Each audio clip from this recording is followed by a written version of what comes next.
And hello again.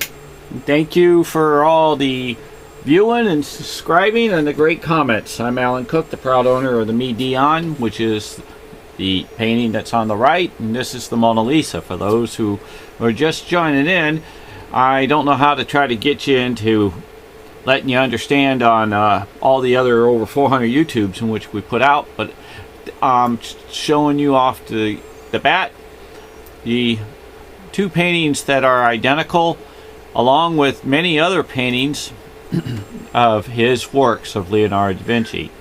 Now this so happens to be the X-ray of the Midion, and it's my man is up in the corner here, and his arm crisscrosses across here underneath the X-ray, and here is the wonderful older, more mature Mona Lisa, and it spells out his lover's name, and it does spell out his other lover's name in the painting itself, well, without the X-ray. Many a times this spells out S-A-L-A-I, and sometimes it looks like a U, and sometimes you can see how there's an other inner S within him. What he does, he keeps writing his words over and over and over and over until you are done what he considers to be done. That's Leonardo da Vinci's work. Now I'm going to pull this down for a second. Now this is an X-ray which they pulled out of the Mona Lisa for an exam. Now if you take a look, you're going to see how they have indicated the certain areas of the markings that are within the Mona in these areas that's in her crown. But if you take a look at this darker area here, it actually has ears, and it actually has the face. You can actually see eyes within it. Now I'm going to view that in for you, because I got one of these cameras, fortunately. And you can see the eyes, and you can see an inner and you can see an outer, but you can see how it has ears. Now watch. Now they fade. See, he makes his items fade. So if I'm up in here, it does, and then it just keeps fading and fading and fading until it gets smaller and smaller and smaller, and then the inner part. Now back to the X-ray. This is the same image. This is, to me, it looks like a snake along with 20 other million deals, and it has its ears. But I preset this so when you go to put this up in here and overlay it, it fits exactly. Okay, so he hides his work, and if you pay attention to how it kicks on over, well, areas in which it doesn't follow, it's because he didn't want you to see it follow, because either he hid other pieces of art that conjunct in with it, or that whatever purpose, again, he intended it for it to be. If you can take a look at some of the areas, like the darker areas and the highlight areas, you can see that when the Mona, they were darker in these particular areas, and these areas fit to match her shadow. If you actually take a look at the Statue of Liberty, when you go to move it, you'll see that when I go to put the Statue of Liberty in here across her nose, and it fits, you can see how this particular item does not seem to fit over here, and there's the reason on that. See, when you end up with an item of Leonardo da Vinci, it doesn't just actually stay formed in one particular area, and he can move his areas wherever he wished because it was Leo's wish. But for example, not only that wherever he decided to originate his item and then move his items each particular in different areas that get highlighted, he lets you know that this item's here, but watch out, because when this one actually meets here, that means this one does too. So he's letting you know which way the movement goes to follow, to let you know that you're on point. Okay, he gives you a picture direction, and if you follow it, you can actually see items matching in the areas at certain times when I go to move it back and forth. So it's like when you got it right here, the statue is dead center. Right there is the statue. I pull it down, there's the statue. Boom, dead center in the nose. And then when you move it on over and you fill this, but look at this. Let me show you.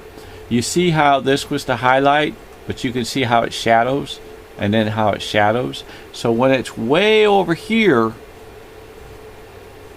the statue is dead center. So he has more tricks to tell you about what's going on. It can actually go further over to here, because she ends up on the face, on the mountains. And you got your snake, or indication of the item which we're talking about. It kind of looks like a draft type deal, but it's many of things, because within it is faces on top of faces on top of faces that build the item. And what we're going to tell you is that this particular item becomes even more. Let me try to explain this in this YouTube, and it's gonna have to even be on another YouTube for you to see. If you take a look at Dion, and you take a look above her, what do you see? Okay, what you actually see is this particular image right here, which represents like a horse. His lover was considered to be well endowed, and that he was a horse.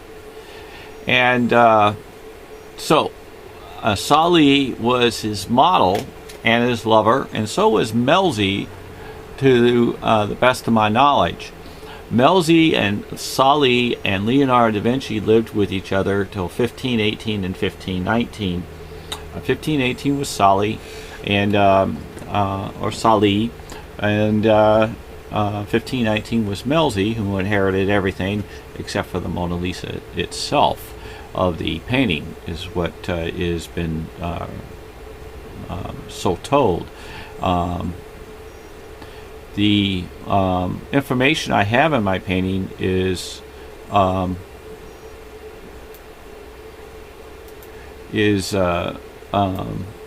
seems to be true about Melzi inheriting everything. For the reason is because I found it, the will. Anyway, here, when you put this particular up in here, you can see how the horse, okay, lines up into the hair and comes across into the brow, top forehead. So if I move this down just a little bit more for you, and then re-click it for you to get a better shot, if I put this up here and get it on over, you can see this particular, before how it's going, how it follows the hairline, okay, and it can actually be even moved down even further if needed, okay, and how it cuts across. So that means when you end up, you will see these shadows running through, and you'll see the shadows running through, and it cuts on over to here and around and down and around and back up into here. And that means that in one position in this particular, which is millions of positions of the same of MIDION being in the Mona. If you place this back into the area that in which we have just found, you will find that the Mona Lisa is here, but she's also, of course, everywhere, but she's also here. For the reason is that she's got to move, and he moves across with her. So he travels through, such as this, and he ends up, and if you watch his mustache, he gives her that marking. Let me move it because it goes up and down, not like a conveyor belt. And he gives her that marking in her eye. And if you actually find it, you'll also find it goes across again in the other areas that you will see. Okay, because, you know, if you take a look at her smirk here, if you move my MIDION down to the area, which is, he not only does his eyebrow and gives her the smirk, and she's kissing him in the eyebrow, she will also kiss him in the mustache area and all the way across on lips to lip, because that's the way they are. They are lovers, and you can see how it lines up into the mountains, him and her. This is going to be unbelievable in the sense of being a magnificent find, because I found this after 7 years of one of my finds of this particular darkness of the X-ray. It gets even wilder when I go to change it into a different deal. And now I just give you just a taste before we say goodbye, because it's getting kind of a little late on the YouTubes for you. And what I do is I go to the HDR, and when you go to it and you open it up in the, see how it highlights? So you'll also find within, see how she changes dramatically. I am going to find so many images, it's not even funny. You see how the horse really lined it up? Okay, see? Okay, so what I'm trying to tell you is it's the Mona Lisa and the MIDION painting are twins. What they are is they got a different book cover, in a sense. It's kind of like we've watched a movie and we know what we've seen it before, but it was called something else. So if you can try to follow that, I'm very hard on trying to, I have a hard time trying to explain it, but I think that might have represented for you your understanding there. But when I get into the next YouTubes, I'm going to get zoomed in on some of these items here for you to see all these wild images that are in this thing. Look at the face in there. Okay, look at that.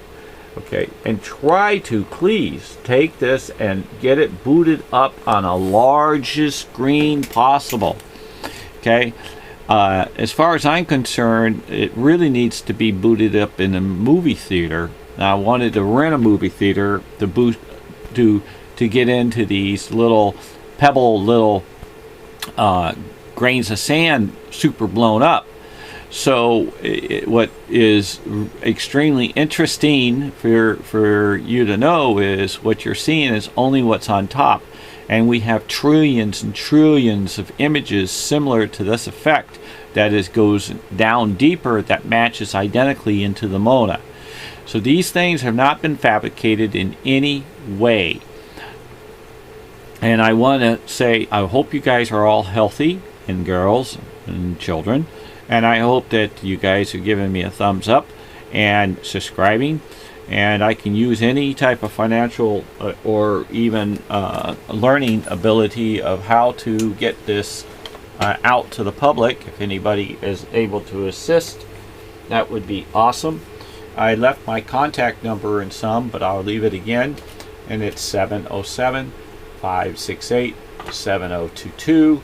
YouTube can call me. You can call me. Leave a message. I'm a private sole proprietor, and I'm fairly at this time easy to get a hold of.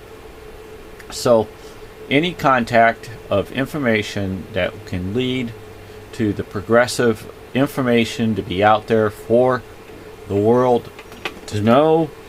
We're all at home. Let's do some study. This is almost 565 years of his entire career in here. And I want to say, hey, thank you again. Stay healthy. God bless the whole world, the universe, and the heavens. And God bless. Amen.